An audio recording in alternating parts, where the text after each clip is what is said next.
The Minister for Economic Development, Guy Joseph, in a call Wednesday to the Keeping It Real program on Hot 7, stated his position on the ongoing dispute between the public sector trade unions and the government over the part cash, part bond payment offer to the top tier of the public service. Minister Joseph says the fact that a large proportion of the public service is staying at home, apparently not working, and the government's business is still being done, show that the public service is overstaffed. If there's one thing that COVID has proved, is that the public service can operate with a lot less staff than we have presently and still be as efficient and productive as when you have the full staff complement. Minister Joseph says the government cannot allow the public sector unions to hold the entire country to ransom. We should never sink the country for the sake of one sector.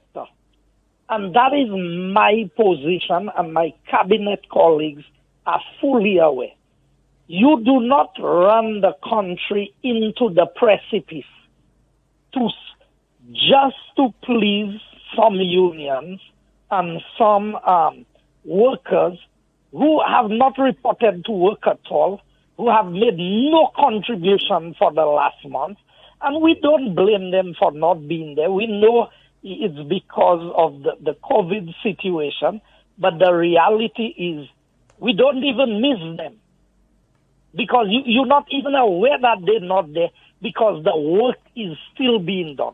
COVID-19 has dealt a major blow to the government's revenue collection. The Economic Development Minister says the situation requires sacrifices on the part of all. He warned that if the public sector trade unions refuse to cooperate, the government may have to enact legislation to have them accept its proposal. The reality is that you need a more lean public service. Now, what are the options available to us? The unions refuse to guide their members to take the deferred payment. Then the next thing is you go to Parliament, you legislate a cut. Or do you restructure the entire public service?